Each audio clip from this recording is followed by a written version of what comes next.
All right, how's everybody doing today? Hotep, hey, this is Michael Imhotep, founder of the African History Network, host of the African History Network show. I'm a talk show host, researcher, lecturer, writer, and historian. It is Thursday, July 22nd, 2021, and we're live.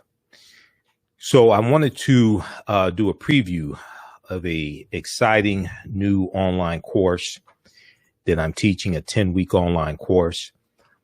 This class starts Saturday, July 24th, 3 p.m. to 5 p.m. Eastern Standard Time.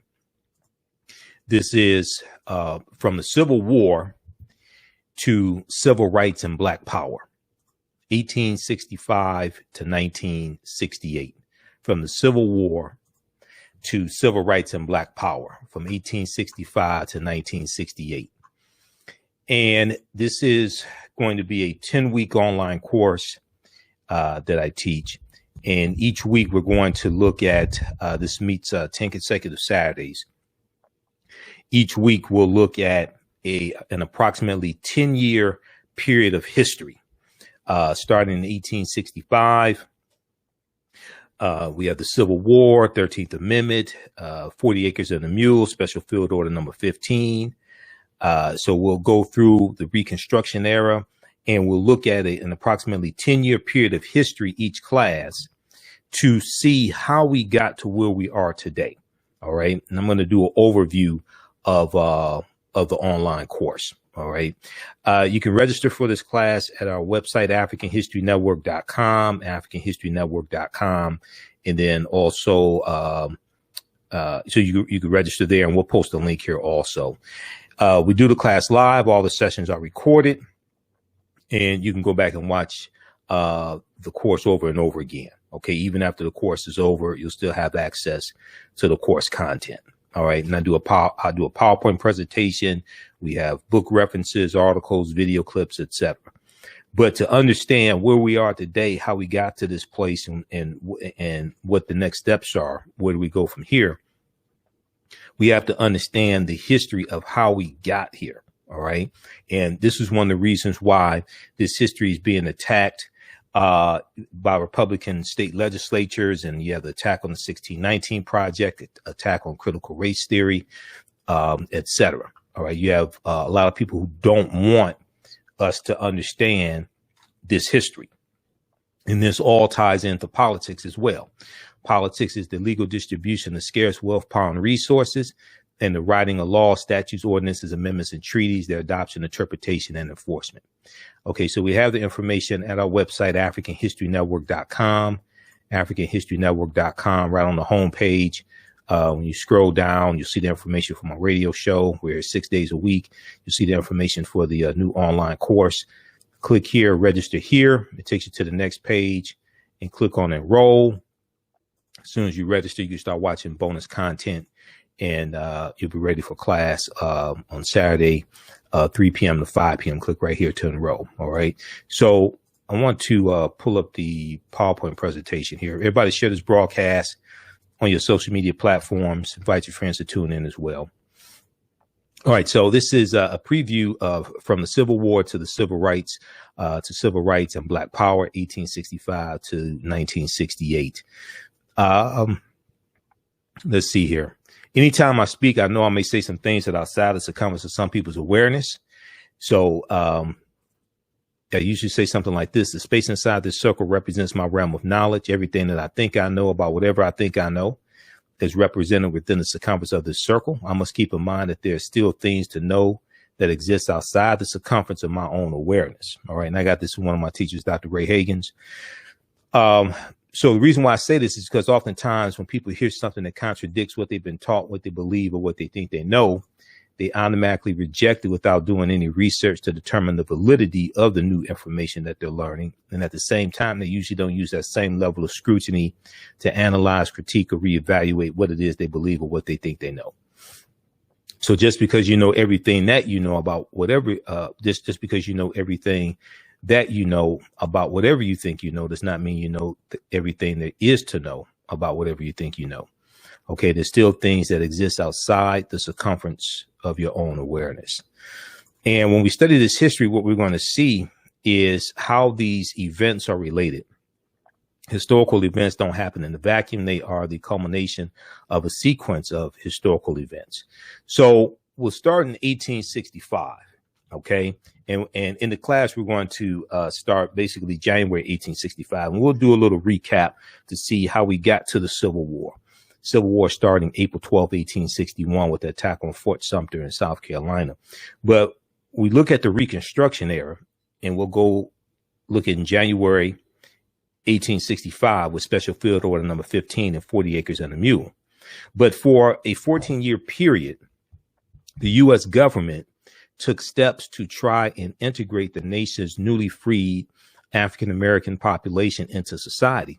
Between 1863 and 1877, the U.S. government undertook the task of integrating nearly 4 million formerly enslaved people into society after the Civil War bitterly divided the country over the issue of slavery. A white slave-holding South that had built its economy and culture on slave labor was now forced by its defeat in a war that claimed 620,000 lives to change its economic, political, and social relations with African Americans. Okay. So we're dealing with the Reconstruction era. And then we're also going to talk about the Compromise of 1877 that ended Reconstruction, which was an agreement between Republicans and Democrats to allow Rutherford B. Hayes to become the Republican candidate for president, to allow him to become president, Rutherford B. Hayes. And in exchange, he would remove the remaining Union troops out of the South, which were to a certain extent protecting the rights of African Americans. And this allowed the white supremacists, allowed the Democrats to take full control back of these southern states, these former Confederate states. This ends Reconstruction and ushers in the period of Jim Crow, the Jim Crow era. And then we're going to see that the Jim Crow law cemented with the 1896 Plessy versus Ferguson U.S. Supreme Court case. But this was Republicans and Democrats conspiring against African Americans. Now, historian Eric Foner, author of the book Reconstruction, America's Unfinished Revolution, 1863 to 1877, said, quote, the Civil War destroyed the institution of slavery, ensured the survival of the Union, and set in motion economic and political changes that laid the foundation for the modern nation. Now, during Reconstruction, the United States made its first attempt to build an egalitarian society on the ashes of slavery. So we'll look at 40 Acres and a Mule, Special Field Order number 15, issued January 16th, 1865. And this, contrary to popular belief, this did not apply to all former slaves. Okay. And this is before the Civil War ends, a few months before the Civil War ends. This did not apply to all former slaves. It did not apply to all the land in the South. This is applied to coastal land in South Carolina, Georgia, and Florida. Coastal land in South Carolina, Florida, and Georgia. Now, the phrase 40 acres and a mule evokes the federal government's failure to redistribute land after the Civil War and the economic hardship that African Americans suffered as a result. As northern armies moved through the South at the end of the Civil War, African Americans began cultivating land abandoned by whites. Rumors developed that land would be seized from Confederates and given or sold to freedmen. Okay, the former slaves, freedmen. Okay, you hear them referred to as freedmen or the black freedmen. You have the Freedmen's Bureau. You have the you refer to them as black freedmen's, the Freedmen's Bank, things like this. Okay, you have the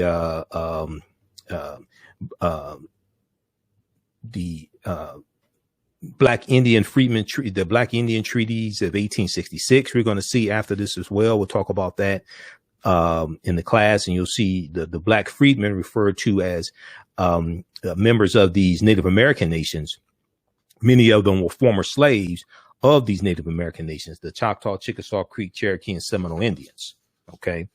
All right. Now, rumors developed that land would be seized from Confederates and given or sold to freedmen.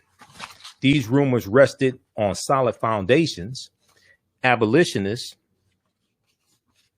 on Sound Foundations, abolitionists had discussed land redistribution at the beginning of the Civil War. And in 1863, President Abraham Lincoln ordered 20,000 acres of land confiscated in South Carolina, sold to freedmen in 20-acre plots. Secretary of the Treasury, Salmon Chase, expanded the offering to 40 acres per family. Now, once again, this is not going to, it's going to end up being 400,000 acres of land, 400,000 acres of land that go to about 40,000 African-American families. Okay. It doesn't go to all the former slaves. It's about 3.9 million free enslaved African people. It doesn't go to all of them. And what's going to happen is majority of this land is going to be taken back by President Andrew Johnson, who succeeds Lincoln when Lincoln is assassinated, when he's shot April 14th, 1865 at the Ford Theater. Now, when we look at General William T. Sherman, who issued Special Field Order number 15, this Special Field Order redistributed roughly 400,000 confiscated acres of land in Low Country and South Carolina, in Low Country, Georgia, South Carolina, but also Florida. It's going to be Georgia, South Carolina, and Florida. Okay. And it's going to be Georgia, South Carolina, and Florida, and it's going to be coastal land. Now, when the Freedmen's Bureau was established in March of 1865, it was created partly to redistribute confiscated land from Southern whites.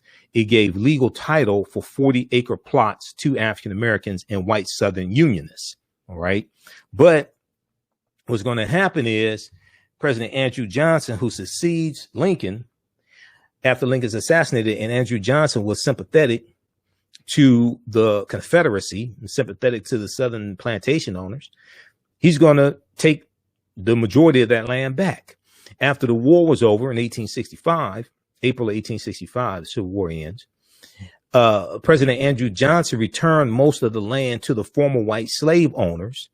At its peak during Reconstruction, the Freedmen's Bureau had 900 agents scattered across 11 southern states, handling everything from labor disputes to distributing clothing and food to starting schools to protecting freedmen from the Ku Klux Klan. So the Ku Klux Klan is founded December 24th, 1865 in Pulaski, Tennessee, about a week or so after the 13th Amendment is adopted. It's adopted December 18th, 1865. And we're going to see the Klan that was founded as a fraternal organization. We're going to see the Klan grow in strength, and they're going to attack African Americans. They're going to lynch African Americans, but they're not just attacking African Americans. They're also attacking white Republicans. They were attacking white Republicans as well and lynching some of them also, even though the majority of the people who are going to be the victims of lynching are African Americans, specifically African American men. We know also from 1882 to 1968, there's about 4,743 people lynched in this country, 72% are African American. At NAACP.org, they have a section dealing with lynchings, and they deal with a whole history of lynchings. And they talk about from 1882 to 1968, 4,743 people were lynched. Mississippi was the state with the most number of lynchings. They had about 581 lynchings. But also during that period of time, there were 1,297 white people lynched as well, because the Klan and other domestic terrorist organizations are also attacking white Republicans also and lynching them as well. Okay, let's continue here. How's everybody doing? Share this broadcast on social media platforms. Invite your friends to tune in. So we're doing an overview of a new 10-week online course that I teach. This is going to be on Saturdays, 3 p.m. to 5 p.m. Eastern Standard Time. This is from the Civil War to Civil Rights and Black Power, 1865 to 1968. Visit our website, AfricanHistoryNetwork.com, AfricanHistoryNetwork.com. You can register for the 10-week online course there.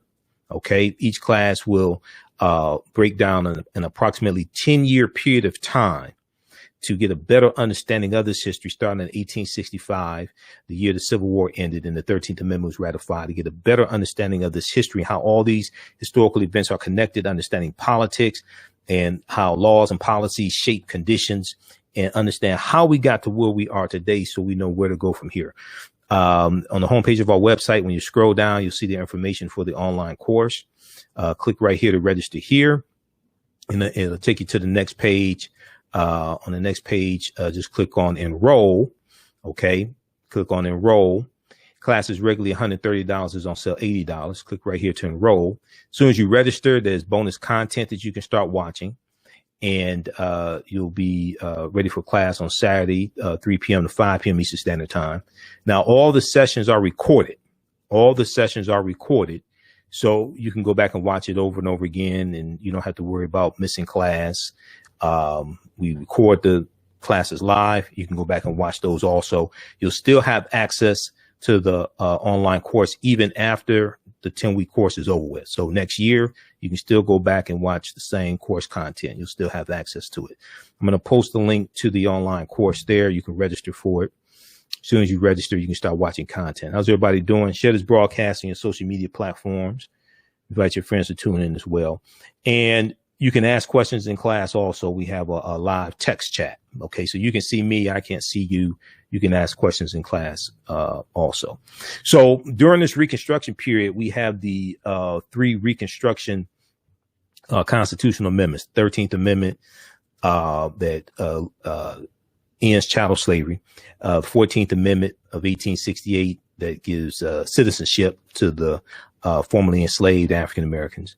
14th Amendment, then the 15th Amendment, which guarantees the right to vote for African American men. Doesn't apply to African American women in 1870, but is ratified February 3rd, 1870, the 15th Amendment. Now, as written, the 15th Amendment does not explicitly grant anyone the right to vote. And nowhere in the U.S. Constitution, does it explicitly give anyone the right to vote. The 15th Amendment protects the right to vote. Okay. The 19th Amendment, the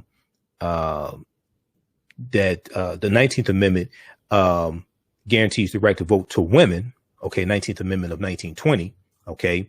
And then also you're going to have, later in 1971. Okay. Later in 1971, the, 26th Amendment, to the U.S. Constitution is going to, July 1st, 1971, the 26th Amendment is going to lower the, minimum voting age from 21 down to 18. Okay. That's the 26th Amendment, 1971 under, Richard Nixon. All right. So, the 15th Amendment prohibits federal and state governments from placing restrictions on voting based on 3 criteria: race, color, and previous condition of servitude. Okay. Enslavement. The entire amendment is 2 sentences long. Section 1 of the 15th Amendment says the right of citizens of the United States to vote shall not be denied or abridged by the United States or by any state on account of race, color, or previous condition of servitude. Section 2 says the Congress shall have power to enforce this article by appropriate legislation. The Congress shall have power to enforce this article by appropriate legislation. And read this article here from the Smithsonian Institute, americanhistory.si.edu. Does an amendment give you the right to vote? Does an amendment give you the right to vote? This is from February 3rd, 2020. And it talks about how nowhere in the U.S. Constitution does it explicitly give anyone the right to vote. So you have the 15th Amendment that guarantees the right to vote.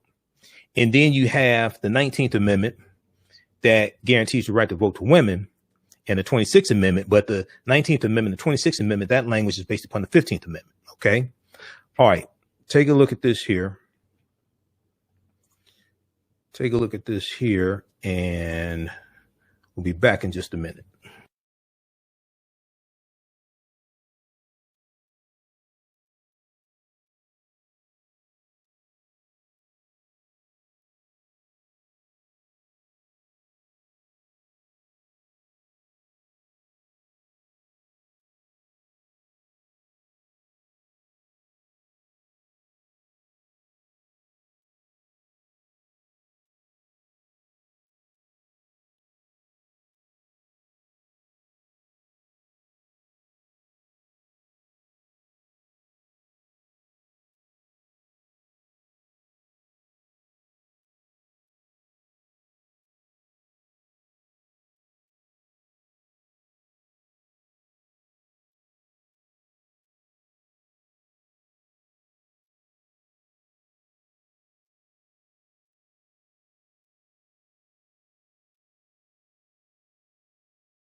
All right, let's continue here.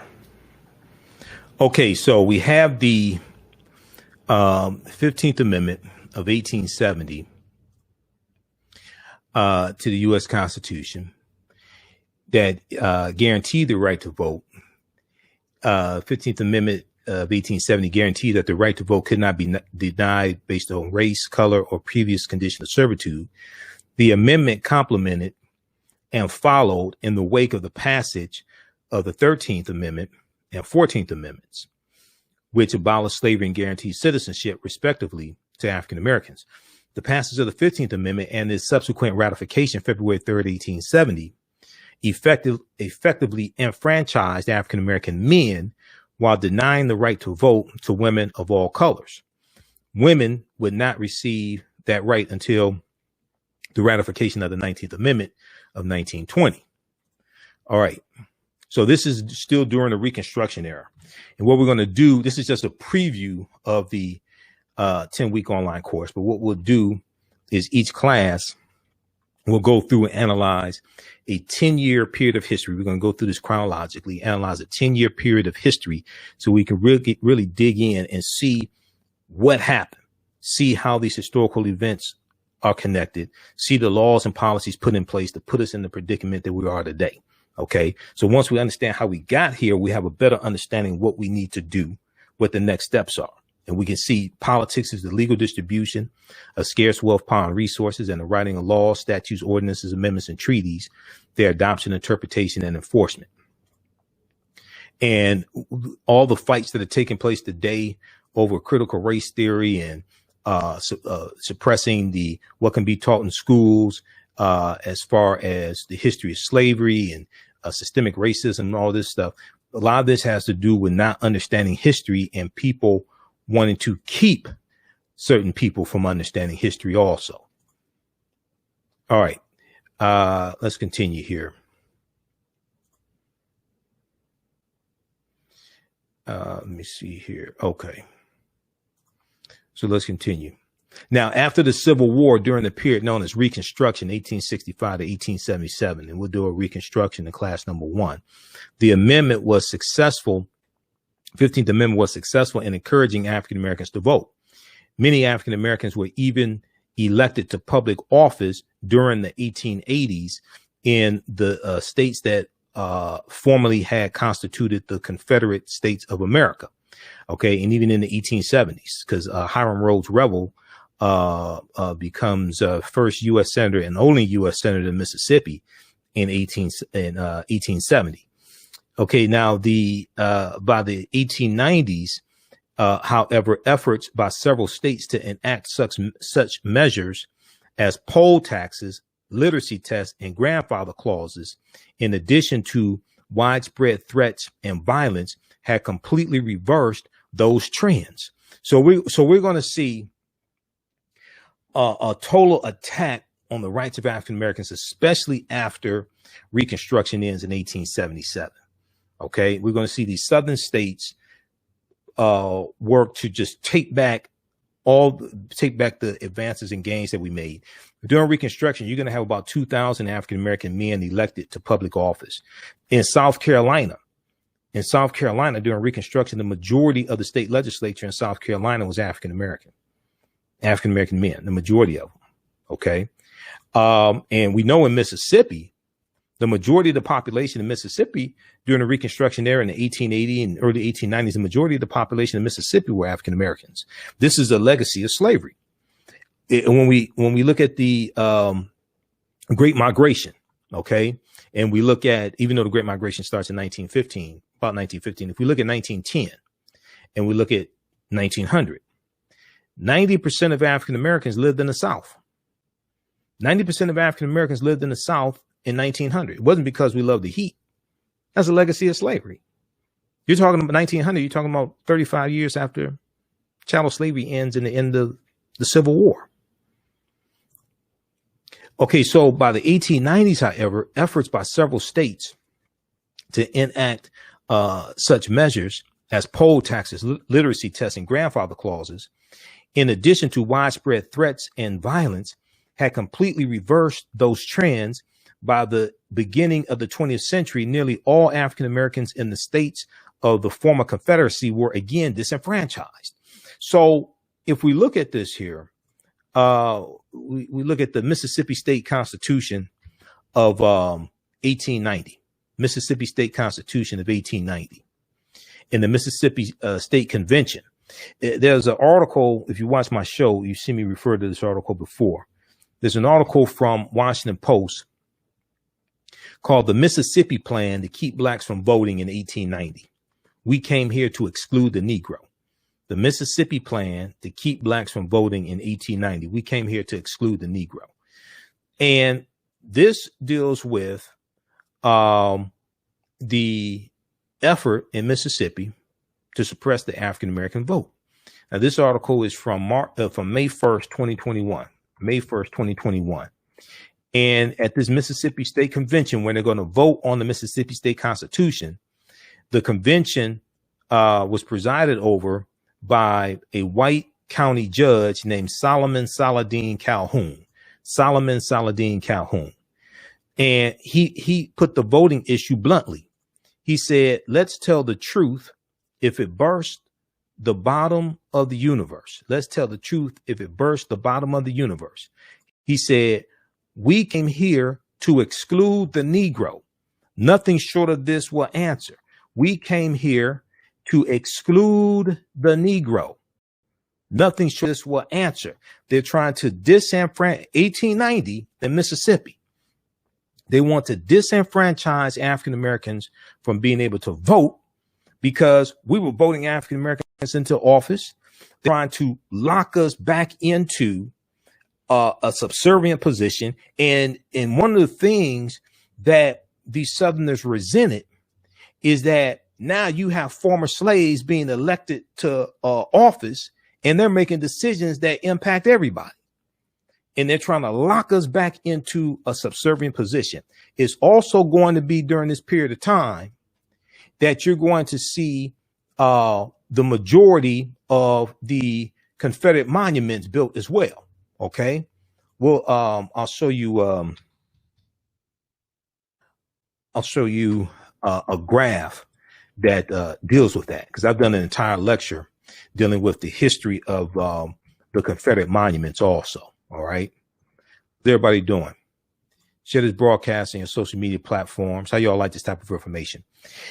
This is a preview once again of a new 10-week online course that I'm teaching on Saturdays, 3 p.m. to 5 p.m. Eastern Standard Time, called From the Civil War to the Civil Rights and Black Power, 1865 to 1968. Each class will go through and analyze a 10-year period of time in history. We're going to go through chronologically and see what happened after slavery ended, how we were accumulating land, how we were building communities.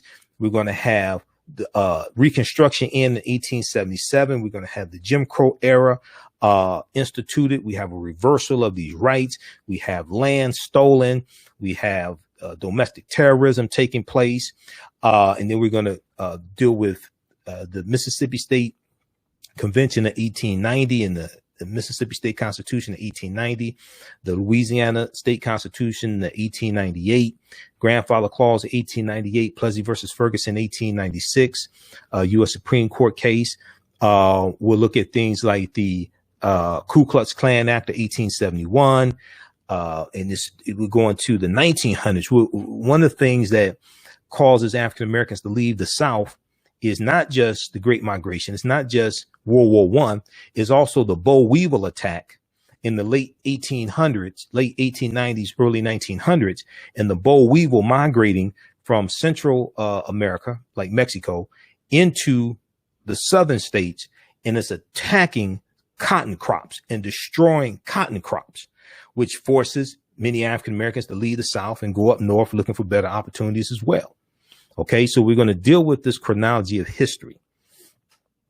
All right, let's continue here. So this is just a brief overview of the 10-week online course. And I do a PowerPoint presentation in the course. We have video clips, book references, articles, all types of things like this. All right. So we were talking about the Mississippi State Constitution of 1890. And what's going to happen is that we're going to see other states start adopting what Mississippi puts in place. Now, delegates eventually adopted a literacy test and poll tax geared to suppress the African American vote in the state with a black majority. Mississippi, the majority of the population of Mississippi was African American. They're going to vote at this state convention to institute poll taxes and literacy tests in an effort to disenfranchise African Americans. It was called the Mississippi Plan. The Mississippi Plan. And this plan became the model throughout the South, part of a raft of racially oppressive Jim Crow laws that ended Reconstruction. Okay. All right. Now you have Texas. Okay.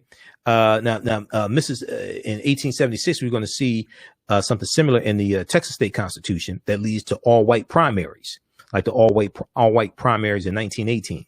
Now, Mississippi's 1890 convention sought to find a way around the 15th Amendment to the U.S. Constitution, which guaranteed the right to vote for African American men. Just 2 decades earlier, Mississippi state legislature had made history by electing Hiram Rhodes Revels to the U.S. Senate. He was the first African American member to serve in either house of Congress, but that moment of racial progress quickly vanished. Okay, this is a picture of Hiram Rhodes Revels. He was the only African American U.S. senator from Mississippi, the only one. Hiram Rhodes Revels. After Rutherford B. Hayes removed all federal troops from the South, southern states in 1877, white Democrats who has supported slavery and the Confederacy began regaining control of the states from black and white Republicans. Okay. And you're going to have Isaiah T. Montgomery, who was the president he was the mayor of Bayou, Mississippi, and the founder of Bayou, Mississippi. Isaiah T. Montgomery. He was the only African American who was at the Mississippi State Convention, and he votes to disenfranchise African Americans. Okay, Isaiah T. Montgomery. He was an African American man.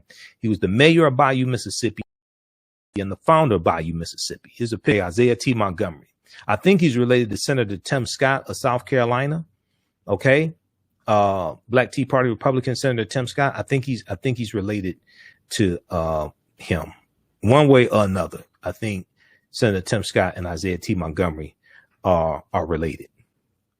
Okay, but read this article here from the Washington Post. The Mississippi Plan to keep blacks from voting in 1890. We came here to exclude the Negro.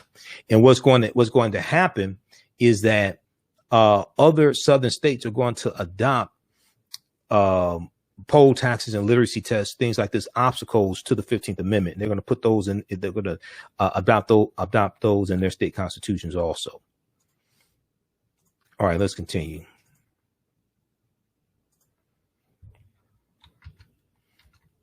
So poll taxes in federal elections were abolished by the 24th Amendment of 1964, the 24th Amendment to the U.S. Constitution of 1964.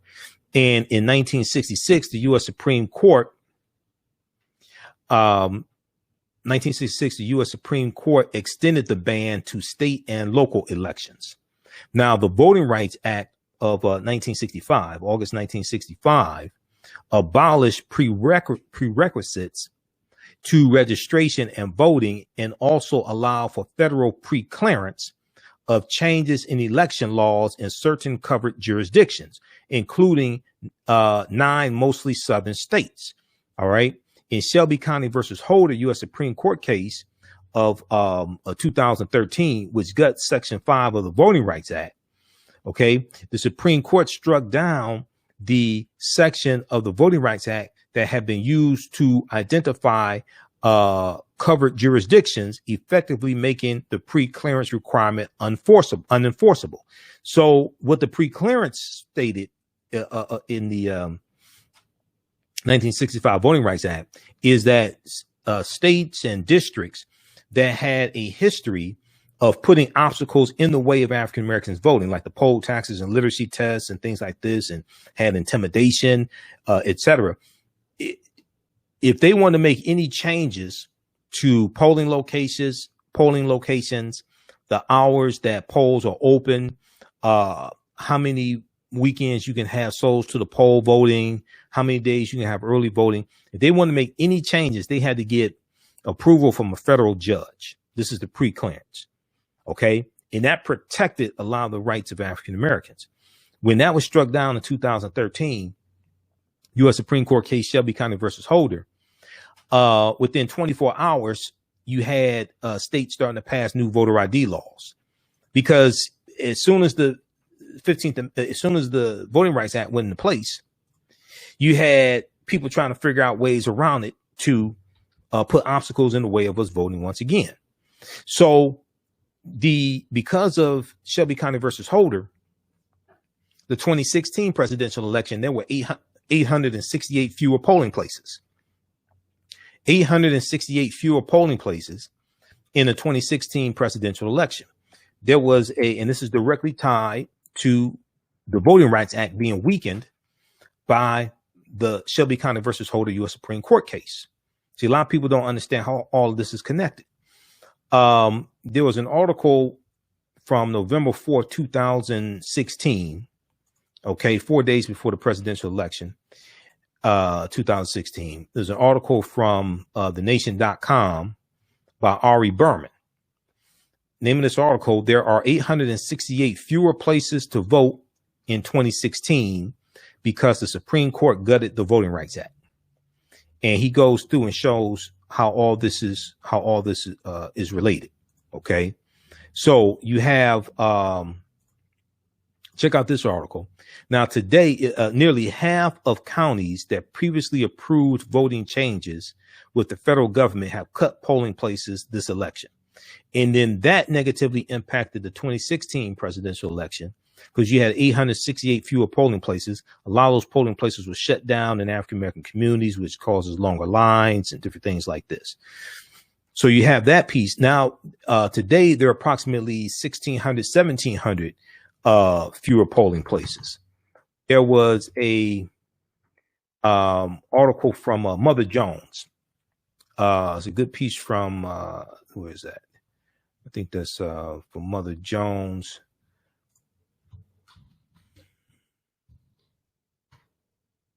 About 1,600 fewer polling places, probably now 1,700. This piece here from September 10th, 2019.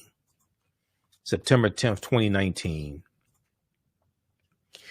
More than 1,600 polling places have closed since the Supreme Court gutted the Voting Rights Act of 1965. Now, so we're seeing a direct correlation between 1965, which is part of the civil rights movement, and one of the crowning achievements of the civil rights movement, the Voting Rights Act of 1965, and then the attack on it by Republicans with the Supreme Court case of Shelby County versus Holder, 2013, which was a direct backlash also to President Barack Obama being reelected in 2012. And in 2012, the percentage of African Americans registered to vote who actually voted was a record 66.6%. 66.6% of African Americans registered to vote actually voted in the 2012 presidential election. And that was the first presidential election where the percentage of African Americans who voted was higher than the percentage of white people who voted. This scared the hell out of a lot of Republicans. So they come back the next year with the Shelby County versus Holder challenge, goes to the Supreme Court. Supreme Court guts Section 5 of the Voting Rights Act. More than 1,600 polling places have been closed since the Supreme Court gutted the Voting Rights Act. Now the voter suppression bills that passed like in Georgia, SB 202, and what they're trying to push through the Texas state legislature, and what they're trying to push through other state legislatures. If the Voting Rights Act was fully intact, if Section 5 had not been gutted, those bills would not be able to pass through the state legislature because they would have to get approval from a federal judge to be able to make the changes that they're trying to make. The reason why the Voting Rights Act of 65 was needed is because of what happened with the Compromise of 1877, what happened with Mississippi in 1890, and these poll taxes and literacy tests that are being put in place in states in the late 1890s.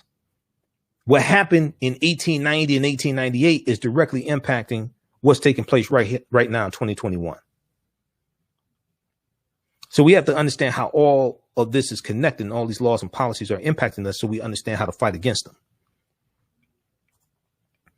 Okay. All right. So everybody share this broadcast on your social media platforms. Be sure to follow us here on our Facebook fan page, The African History Network, The African History Network, and also my YouTube channel, Michael Imhotep, IMHOTEP. Okay. Britannica.com has some good basic information on the 15th Amendment. Check that out. Britannica.com, the 15th Amendment. Let's continue here. Now, this is all during the Reconstruction era. Now, this is just a preview. This is just a preview of what we're going to cover in the online course. This is going to be 10 consecutive Saturdays. Each Saturday, we're going to go through and break down. It's about a 2-hour class. We're going to go through and break down a 10-year period of history. Okay. Who still needs to register for the online course? I'm going to post a link here so you can register for it. As soon as you register, this bonus content is you can start watching also. All right. Now, when we deal with the force acts, the 4 force acts during Reconstruction, force acts in U.S. history, these were a series of 4 acts passed by Republican Reconstruction supporters in the Congress between May 31st, 1870 and May 1st, 1875 to protect the constitutional rights guaranteed to African Americans by the 14th and 15th Amendments. The major provisions of the acts authorized federal authorities to enforce penalties upon anyone interfering with the registration, voting, office holding, or jury service of African Americans. Okay. These are the force acts in during Reconstruction from 1870 to 1875. You're going to have these 4 acts that are going to pass Congress and be signed into law. These acts empower the president to use military force to make summary arrests. Under the Act of April 20th, 1871, also known as the Ku Klux Klan Act of 1871, 9 South Carolina counties were placed under martial law by President Ulysses S. Grant in October of 1871.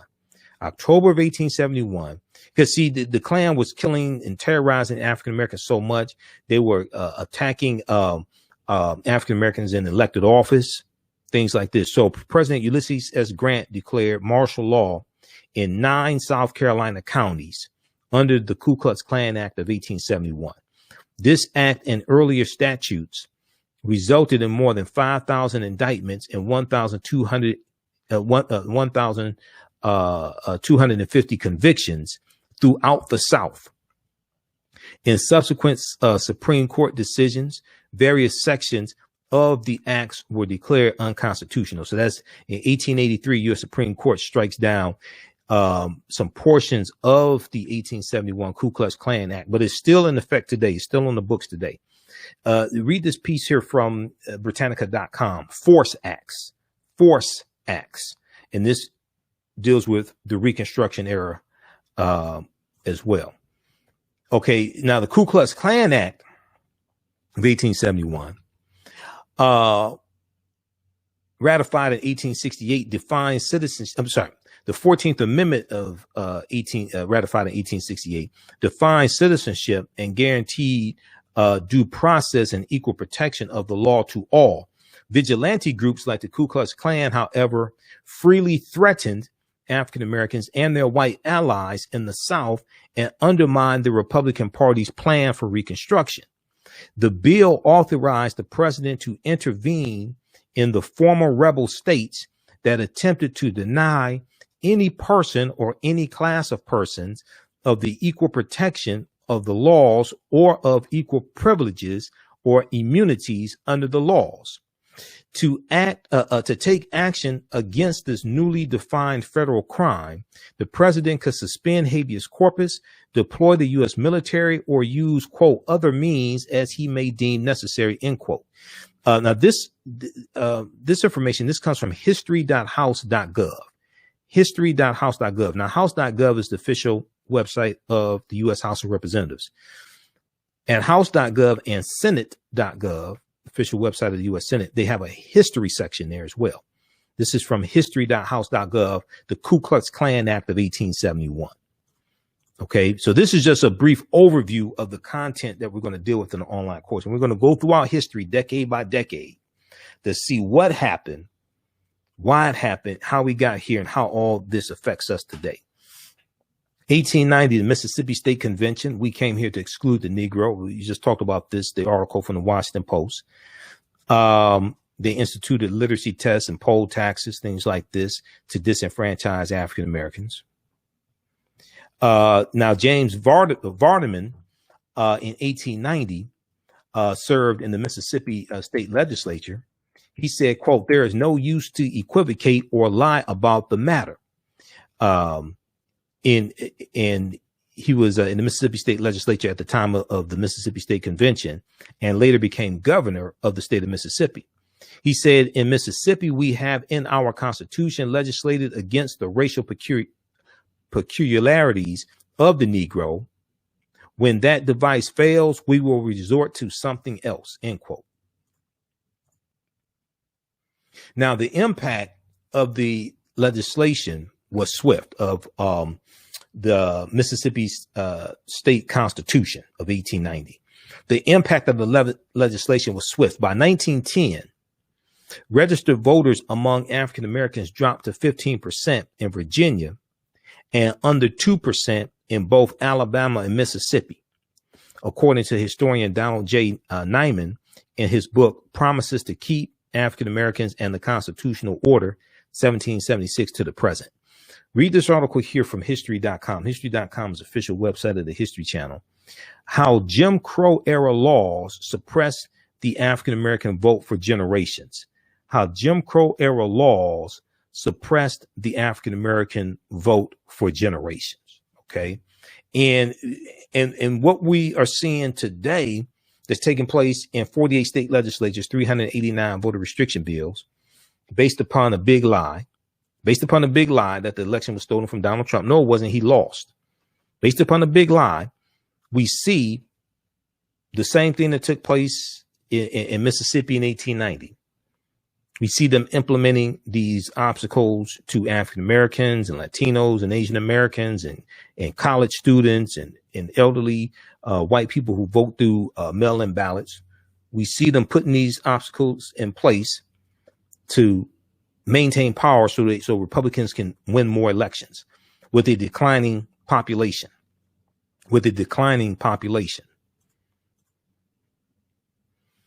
Now, these restrictions are also going to lead to all white primaries. And we're going to see all white primaries like in Texas.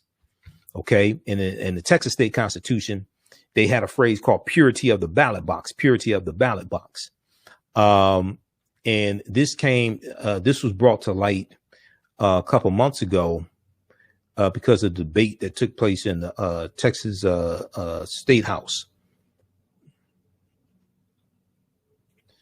Let me see here. We got that. All right. But what are all white primaries? When literacy tests, poll taxes, and grandfather clauses, and the many other ways to circumvent the 15th Amendment did not work to suppress African-American voter turnout, white legislators in several southern states used all white primaries to all but eliminate African-American voters' presence in the electoral process. After a white election official blocked an African-American man named Lonnie E. Smith the right to vote in the 1940 Texas Democratic primary, the NAACP's Thurgood Marshall and William H. Hastie, Hastie, challenged the case all the way to the U.S. Supreme Court. In 1944, the U.S. Supreme Court ruled in the case Smith versus All White that the Texas white primary system was unconstitutional, that the Texas white primary system was unconstitutional. This goes back to the Texas state constitution of 1876. And there was an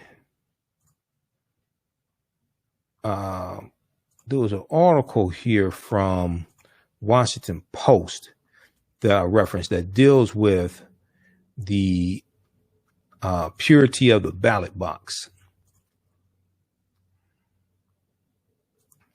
I'm trying to find that article here from the Washington Post. We'll try to pull that up so you can see that. Because all of this history is connected.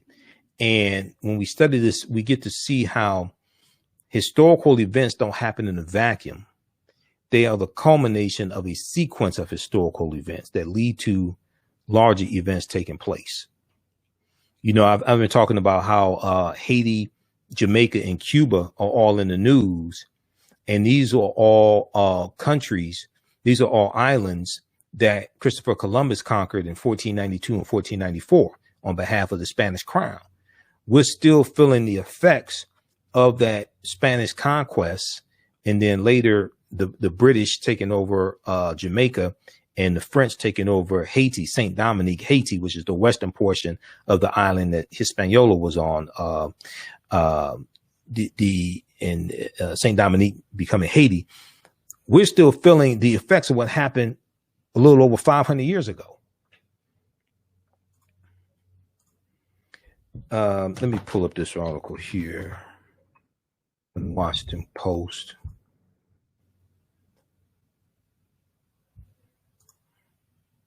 Okay, just a second. How's everybody doing? How y'all like this type of information? Now, if you've taken my other online course, the other 10-week online course that I teach, Ancient Kemet, the Moors, and the Ma'afa, Understanding the Transatlantic Slave Trade, what they didn't teach you in school, this new class picks up where the old one leaves off, okay, in general. Read this article here from the Washington Post. A Texas bill drew ire for saying it would preserve purity of the ballot box, okay, for saying it would preserve purity of the ballot box.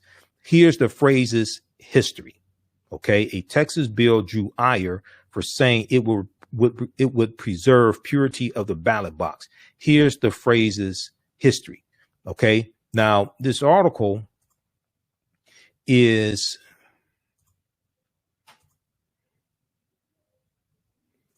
let's see here. This article is from May 9th, 2021. So this article is not from, 1921. This is from May 9th, 2021.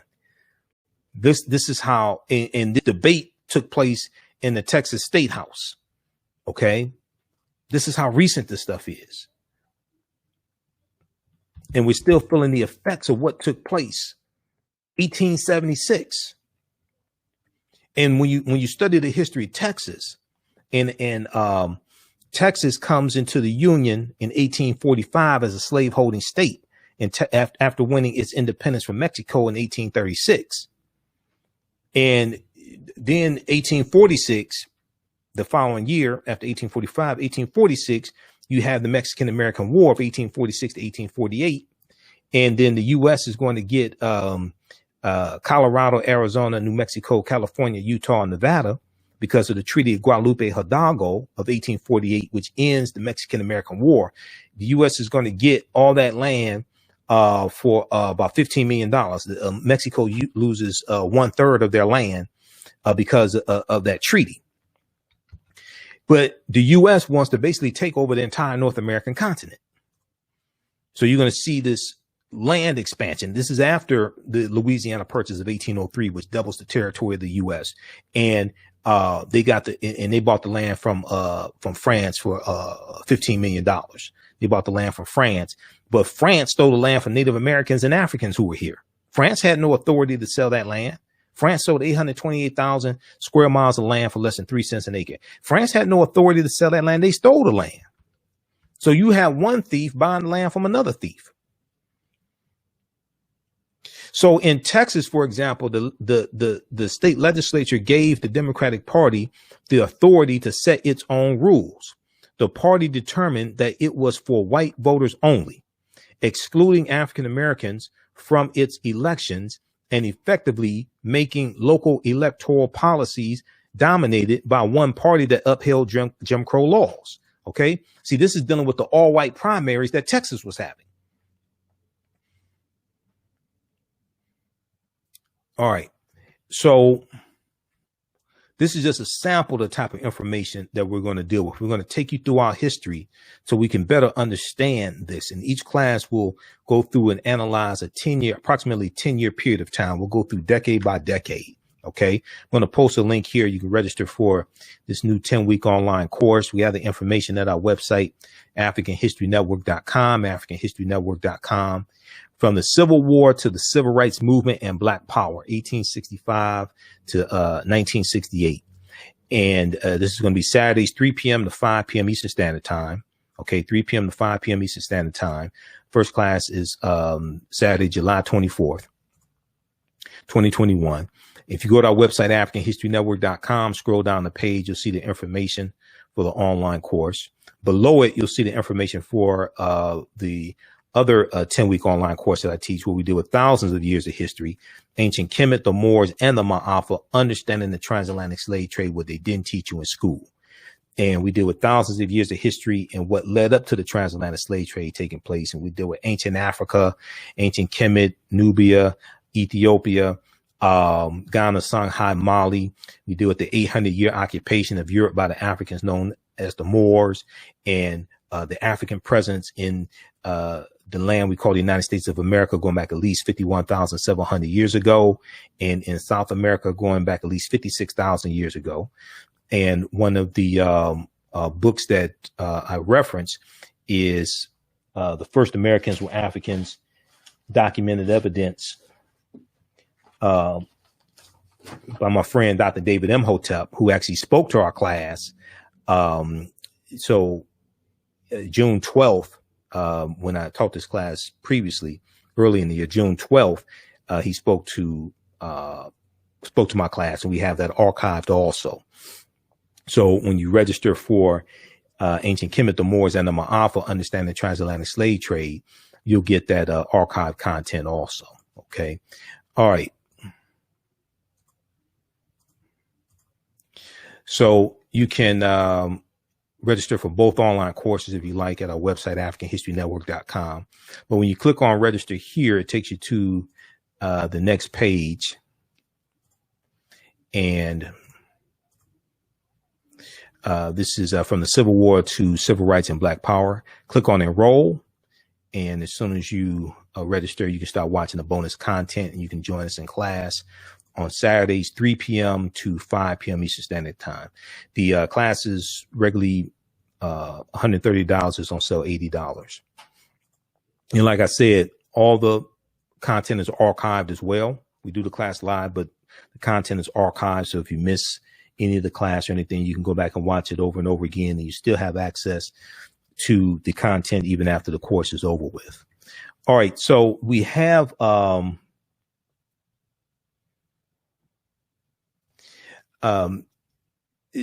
this in Texas here, and we're going to see similar things in other former Confederate states. Now, when we look at the Great Migration, we'll talk about World War I, 1914 to 1918. We'll deal with Henry Ford, 1908 in Highland Park, Michigan. But the Great Migration is going to change this country. Great Migration is going to change this country. Directly related to slavery and Jim Crow and the domestic terrorism that's taking place, but also the boll weevil attack of the late 1890s and the early 1900s on cotton crops. But the Great Migration was the relocation of more than 6 million African Americans from the rural South to the cities of the North, Midwest, and West from about 1916 to 1970, 1915, 1916 to 1970. Okay, the Great Migration. And the Great Migration is going to change the history of this country also. Now, at this time, about 90% of African Americans lived in the South. Okay, it's important to know that, once again, as a legacy of slavery. Now, I want to, before I forget, I want to look at this piece here from, I want to look at this piece dealing with the lynchings, okay? And this deals with the Confederate Monuments, I should say, the Confederate Monuments, the real story behind the Confederate Monuments. So you have these debates taking place over Confederate monuments. Should they stay? They're part of our heritage, things like this, where they're honoring traitors to the Union, number one. We just saw the statues of General Robert E. Lee and Thomas Stonewall Jackson removed from Charlottesville, Virginia, from the park there in Charlottesville, Virginia, where the Unite the Right rally took place in August 2017. And what a lot of people don't know is that these Confederate monuments were not built right after slavery ended. They're built during two main periods of time in history. Okay. And this chart here, the real story behind all those Confederate monuments from motherjones.com, this chart here lays out this history and what happened. So you have two main periods of time that these Confederate monuments are built. Basically about 1895 to about 1915.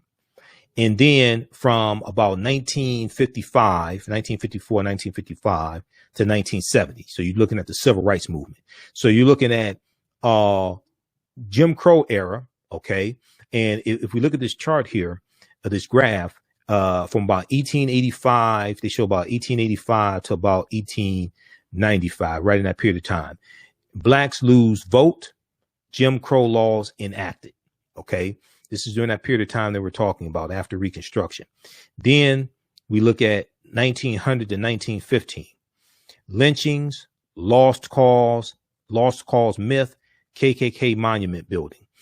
And I said lost cause myth, KKK monument building.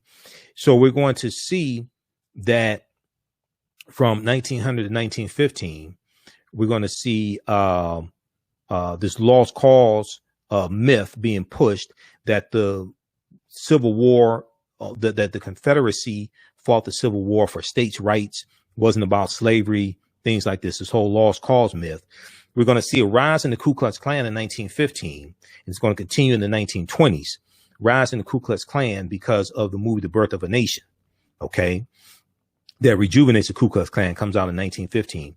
And then during the Civil Rights era, about 1955 or so to 1970, that's going to be the second largest period of time that Confederate monuments are being built, and they're being built in opposition to the civil rights movement.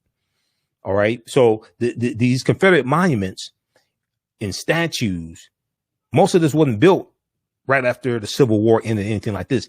They were built to terrorize African Americans and to lock us into a low position in society and remind us of the low position in society that we are supposed to have, that white supremacists think we are supposed to have. This graph illustrates something that even a lot of liberals don't always get. Most of the monuments were erected right after. Most of the monuments were not erected right after the Civil War. In fact, all the way to 1890, there were very few statues or monuments dedicated to Confederate leaders. Most of them were built much later. And okay, so then they go through and they have a little brief timeline of history as well. Civil War, Reconstruction, Reconstruction era ends, lynching skyrocket, 1875 and 1895. African Americans are steadily disenfranchised. All Southern whites to enact Jim Crow laws. In 1896, Jim Crow is cemented into place when the Supreme Court rules it constitutional. That's Plessy versus Ferguson. 1895 to 1915. With African Americans disenfranchised and Jim Crow laws safely in place, Southern whites continue their campaign of terror against African Americans. This era features continued lynchings, the growing popularity of lost cause revisionist histories, a resurgence of white supremacy organizations like the Klan, because the Klan had largely died out by 1915. You have a new resurgence of the Klan in 1915 after the movie The Birth of a Nation debuts February 8th, 1915. This movie is going to cause race riots in the streets when we really go in and talk about this movie in the class.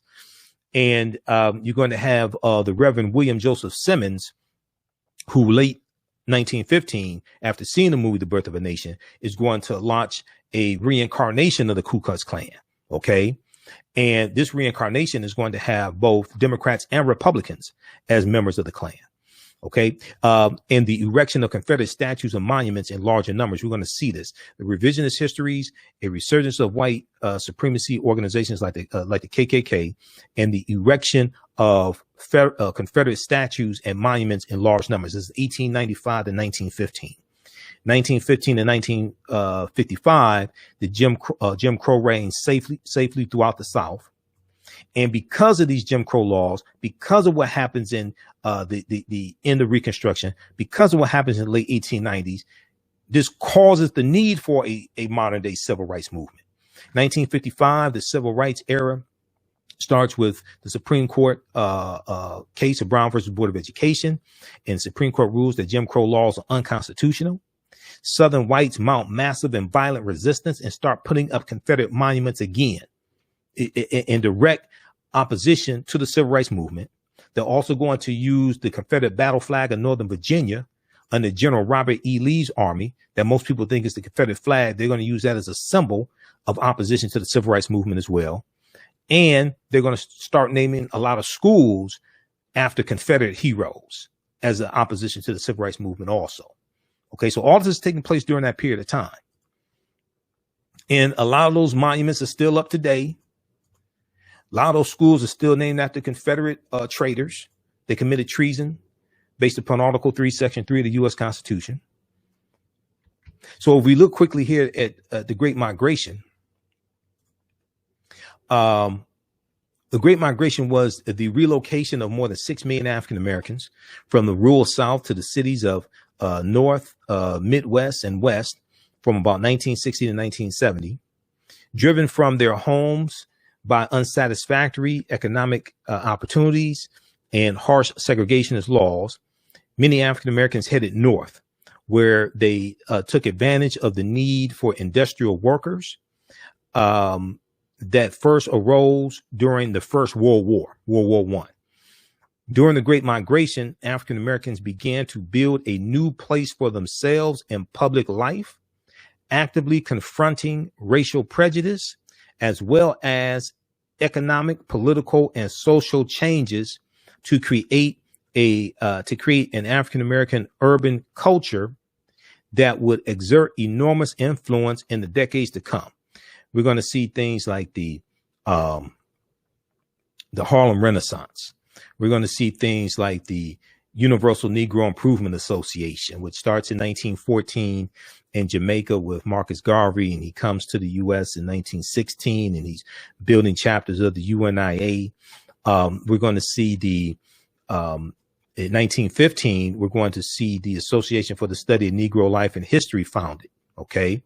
And we see February 8th, 1915, the birth of movie, The Birth of a Nation, that promotes the image of the happy slave. We're going to see that movie debut. We're going to see that we fight against the people like Charlotta Bass of the California Eagle, a black newspaper in California, and people like William Monroe Trotter in Boston. We're going to launch campaigns against the movie The Birth of a Nation. We're going to have people like Oscar Micheaux to make movies that are in opposition to the depiction of African Americans in the movie The Birth of a Nation. Okay, we're going to see things like the Red Summer of 1919, the Red Summer of 1919 take place, and during the Red Summer of this is William Monroe Trotter. During the Red Summer of 1919, you're going to have over 25 major race riots in this country, and this is the year after World War I ends. And a lot of these white men, when they went to fight in the war, they left jobs behind. When they came back, these jobs were being filled by African Americans and immigrants who were here, and this causes racial conflicts.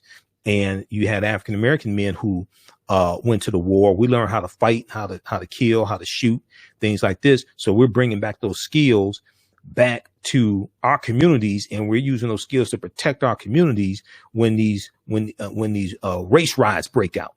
The Red Summer 1919 marked the culmination of steadily growing tensions surrounding the great migration of African Americans from the rural South to the cities of the North that took place during World War I. When the war ended in late 1918, thousands of servicemen returned home from fighting in Europe to find that their jobs in factories, warehouses, and mills had been filled by newly arrived Southern African Americans or immigrants. Amid financial insecurity, racial and ethnic prejudices ran rampant. Meanwhile, African American veterans who had risked their lives fighting for the cause of freedom and democracy found themselves denied basic rights such as adequate housing and equality under the law, leading them to become increasingly militant. So when these brothers come back home, they had a new concept. They were called the New Negro. The New Negro. Now, at the same time, you have the formation of the Association for the Study of Negro Life and History, founded September 9th, 1915 by a co-founder by Dr. Carter G. Woodson. Okay, you had a big race riot in Chicago in 1919. We had the Harlem Renaissance, 1910s, 1930s. Okay, but you're going to have Dr. Carter G. Woodson, who co-founded the Association for the Study of Negro Life and History, September 9th, 1915. And all this is taking place. All this is coinciding. The New Negro, and they're called race men who have pride in their race. And when these brothers come back home from World War I, they say, we want all of our rights now. We want first-class citizenship now. Okay, not 100 years from now. They say we fought for this country. We shed blood for this country. Some of us died for this country. So they're coming back fighting against the Jim Crow laws. 1920, then 1920, you have the Ocoee Massacre in Florida. Okay, 1920, which is the Klan is fighting against African Americans exercising their right to vote. 1921, you have the Tulsa Race Massacre in 1921, June 1st, 1921. 1923, you have the Rosewood Massacre in Rosewood, Florida. Okay, all this is taking place during this same period of time. And then you're going to have Negro History Week that is created in 1926. Okay, the second week in 1926 by Dr. Carter G. Woodson. You have Negro History Week. And he's creating the Associated Publishers, Inc. publishing company to publish books by African-American scholars and publish textbooks for our schools, things like this. All right. All this is happening. All right. Then we go into also in the 1920s, you have the rise of the Ku Klux Klan, and the Klan is going to become very powerful once again. 1929, we have the stock market crash, October 1929, which cast the country into the Great Depression. And then we go into we're going to go into Herbert Hoover, who runs for president in 32. We go into World War I, 1941 and 1945. Baby boomer generation, and then all these bills, the New Deal, that the New Deal bills, the Minimum Wage Act of 35, Social Security Act of 35, GI Bill of 44, 45. All these policies are going to be put in place. And a lot of these policies, African Americans are going to be locked out of various ways. Then after World War II ends, then we're going to see the deindustrialization of the inner cities and the suburbs being built. And the Federal Housing Act of 1949 that allows white people to put 3% down on low interest loans and get houses built in the newly formed suburbs, and the redlining system that was enacted by the federal government. And redlining is being used to discriminate against us from buying homes in these newly formed suburbs, and oftentimes from buying homes in the inner city as well, and buying property in the inner city. And the redlining system is being adopted by insurance companies and banks. Okay. So we're going to see how all this takes place. And it also locks us out of, to a certain extent, locks us out of being able to buy homes and accumulate wealth and intergenerational wealth through home ownership also. So let's see here. Okay. Then we go into the civil rights movement. 55 to 1970. And then in 66, we had the Black Power movement beginning. 1966 with SNCC, Student Nonviolent Coordinating Committee, and Kwame Ture and Willie Ricks, Mukasa Dada. Okay. And the March Against Fear, June 26, 1966 in Mississippi. And then the Black Panther Party for Self-Defense, founded in October 1966, Huey P. Newton and Bobby Seale. So we're going to, each class, we're going to analyze approximately a 10-year period of time to get deep into this history and understand what happened and how we got here. We deal with, Malcolm X and Dr. King and then Malcolm leaving the Nation of Islam March 8th, 1964, and meeting Dr. King March 26, 1964, and Malcolm in his Hajj to Mecca, and then Malcolm forming the Organization of Afro-American Unity and his By Any Means Necessary speech, June 28th, 1964 also. So this is going to be a very, very important class. This is going to be, you're going to learn a ton of information in this class. Hopefully you learn something here from this preview, but you're going to learn a ton of information in this class. You can use this with your children also. All right. I would say the content is PG-13. You can use this with your children as well. And we're going to see how laws and policies shape conditions and how movements take place as a response to laws and policies, and how all of this is connected. Politics is the legal distribution of scarce wealth, power, and resources, and the writing of laws, statutes, ordinances, amendments, and treaties, their adoption, interpretation, and enforcement. And racism is a system of advantage and privilege distributed based upon race, coming out of the ideology of European white supremacy. So once again, visit our website, AfricanHistoryNetwork.com. You scroll down the page, right on the homepage, we have the information. You can register for this 10-week online course. It's going to be Saturdays, 3 p.m. to 5 p.m. Eastern Standard Time, from the Civil War to the Civil Rights Movement and Black Power, 1865 to 1968.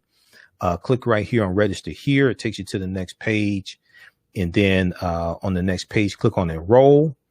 And as soon as you enroll, you can start. We have archived content that you can start watching. We have classes 1, 2, and 3 of the first 10-week online course that I teach, called Ancient Kemet, the Moors, and the Ma'afa, Understanding the Transatlantic Slave Trade, what they didn't teach you in school. In that class, we deal with thousands of years of history and what led up to the transatlantic slave trade taking place.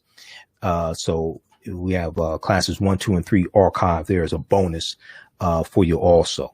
You'll also get the 2.5-hour lecture that I did June 16, 2021, dealing with the real history of Juneteenth. Okay, you're going to get that as a bonus with this new online course. Also, it'll be in digital download format.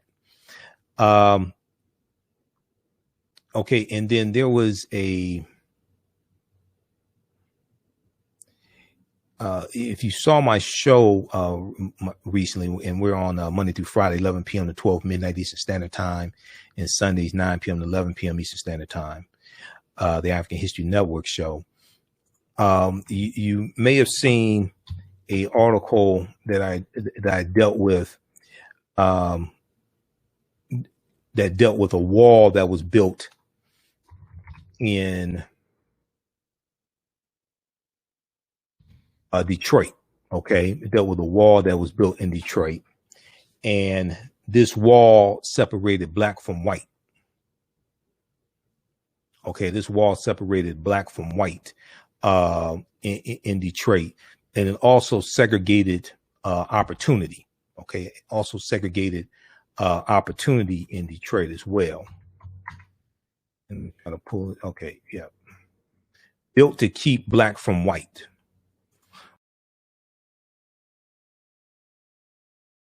Discrimination coming from the federal government and in buying homes and things like this. And another thing that we're going to deal with in the class is the U.S. Interstate Highway Acts. The U.S. Interstate, another thing we'll deal with in the class are the U.S. Interstate Highway Acts in 1952 and 1956 that drove 41,000 miles of U.S. interstate highways all across the country, and it's going to run through. About 1,600 African American communities. Okay. And it's also going to run through Greenwood, the Greenwood district in Tulsa, Oklahoma in 1970. Interstate 244 and US Highway 75. They're going to run through and wipe out some of the remaining African American owned businesses, and land's going to be taken by eminent domain. And we're going to see this happen all throughout the country. It happened in Detroit. I-375 runs through Black Bottom, which was a residential district, and Paradise Valley, which was an entertainment district, business district. It's going to wipe out a lot of homes and businesses. But check out this piece here. This is about a 14-page article, July 19th, 2021, from NBC News in conjunction with Bridge Detroit. It's fantastic reporting here. And one of the things it shows is how these laws and policies were put in place, and a lot of these policies coming from the federal government, negatively impacting African Americans. Okay. All right. So follow us on our Facebook fan page, The African History Network, The African History Network, and on our YouTube channel, Michael Imhotep, IMHOTEP. Turn on live notifications so you know when we go live. If you like this broadcast, just give us a thumbs up. Click on the thumbs up button also. Register for the online course. We posted the link here. And you can also visit our website, AfricanHistoryNetwork.com. And all of my DVD lectures and digital downloads are at our website, AfricanHistoryNetwork.com. You can register for the other online course as well, Ancient Kemet, the Moors, and the Ma'afa, Understanding the Transatlantic Slave Trade, what they didn't teach you in school. Okay, look, we have to get out of here. We'll see you in class on Saturdays, 3 p.m. to 5 p.m. Eastern Standard Time. Remember, right now it's correct wrong behavior. It's not over till we win. Wakanda forever. And we'll talk to you next time.